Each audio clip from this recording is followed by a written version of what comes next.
في القلب مشاعر أخفيها قد أشرقت الشمس عليها عن خطط لم أعبأ فيها ستكون بأيامي خرقا فحياتي قبل الحلقات.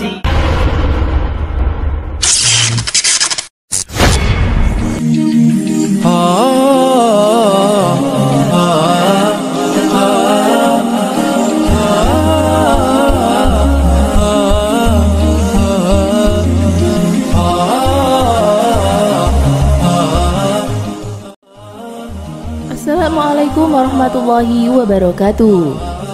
Sebagian umat Islam merayakan peringatan Maulid Nabi untuk memperingati kelahiran Nabi Muhammad SAW. Bahkan, sudah sejak lama di negara kita, Maulid Nabi menjadi hari libur nasional.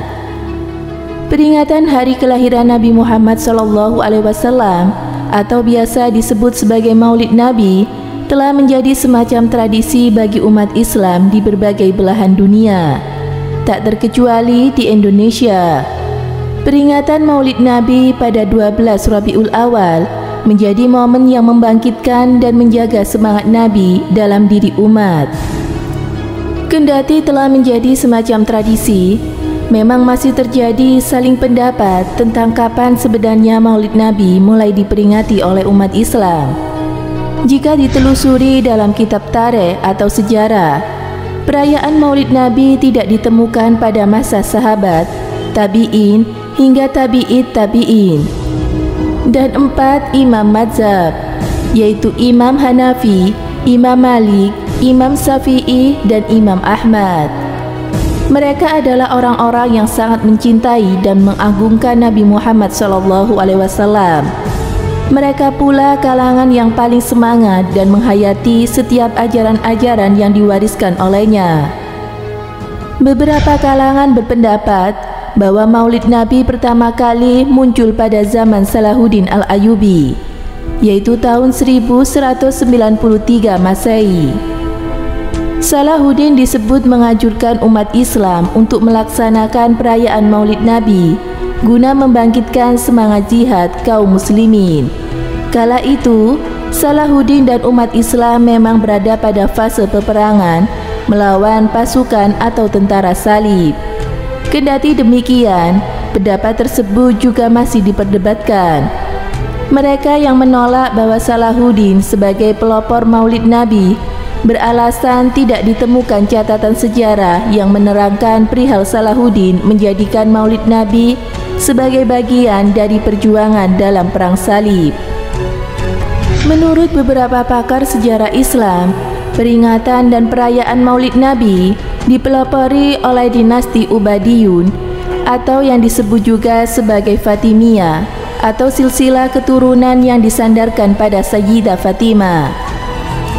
Al-Mahrizi, salah satu tokoh sejarah Islam, mengatakan para khilafah Fatimiyah memang memiliki banyak perayaan sepanjang tahun, antara lain perayaan Tahun Baru, Hari Asyura, Maulid Nabi, Maulid Ali bin Abi Thalib, Maulid Hasan dan Husain, Maulid Fatimah Az-Zahra, perayaan malam pertama bulan Rajab, perayaan malam pertama bulan Sa'ban, perayaan malam pertama Ramadan, perayaan Idul Fitri dan Idul Adha, perayaan malam Al-Khaliq, perayaan Hari Na'uruz atau Tahun Baru Persia, dan lain sebagainya. As-Saybakit Al-Muti'i, seorang mufti dari Mesir, dalam kitabnya As-Sanul Kalam juga menyebutkan yang pertama kali mengadakan 6 perayaan maulid, salah satunya adalah Maulid Nabi, adalah Al-Mu'iz Lidnila, keturunan Ubaidillah dari dinasti Fatimiyah pada 362 Hijriah. Selain mereka, dalam beberapa buku sejarah juga disebutkan bahwa dinasti Fatimiyah memang yang menginisiasikan perayaan Maulid Nabi. Perlu diketahui sebelumnya, peringatan Fatimiyah berdiri pada 909 Masehi di Tunisia. 6 dekade kemudian, mereka memindahkan pusat kekuasaan ke Kairo, Mesir.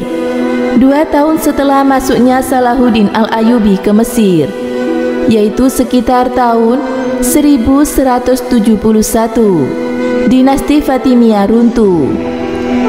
Adanya perayaan Maulid Nabi oleh dinasti Fatimiyah disebutkan di antara lain oleh 2 sejarawan dan ilmuwan pada masa dinasti Mamluk. Beberapa abad setelah masa hidup Salahuddin, salah satu sejarawan tersebut adalah yang telah disebutkan sebelumnya, yakni Al-Mahrizi dan Al-Kalkasandi.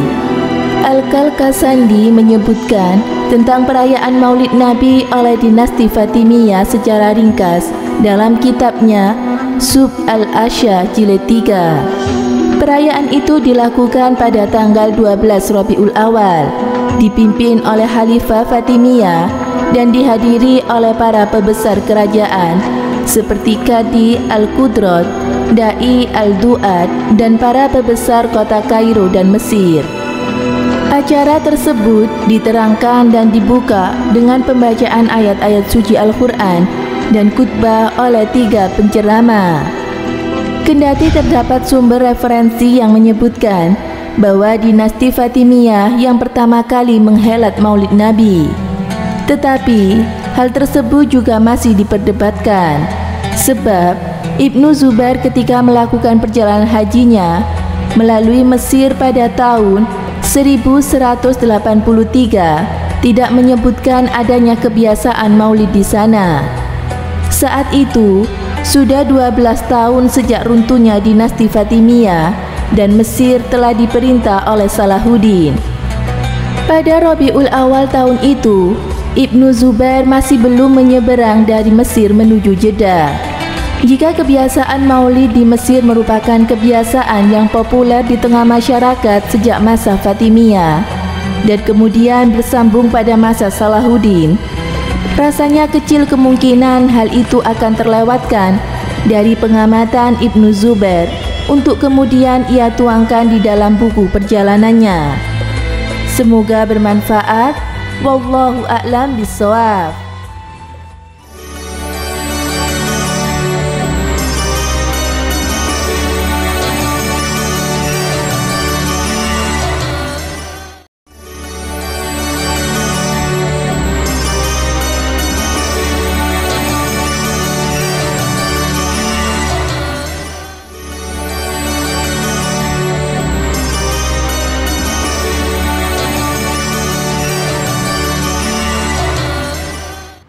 Assalamualaikum warahmatullahi wabarakatuh. Pemirsa Amirul Mukminin yang dirahmati Allah Subhanahu wa taala. Allah Subhanahu wa taala berfirman, A'udzubillahi minasyaitonirrajim. Bismillahirrahmanirrahim. Innallaha wa malaikatahu yusholluna 'alan nabi.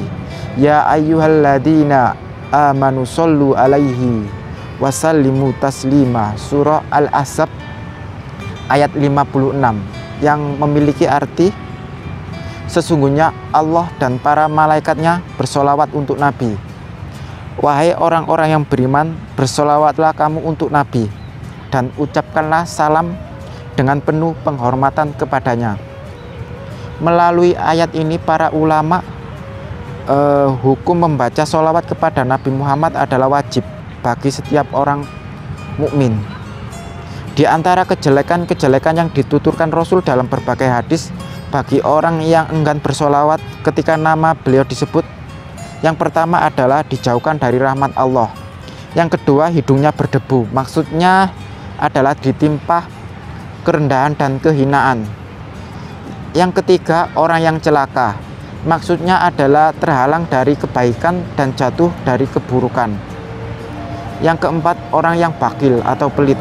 Yang kelima, salah masuk jalan ke surga atau tersesat. Yang keenam, orang yang kasar perangainya. Semoga memberi manfaat. Wassalamualaikum warahmatullahi wabarakatuh.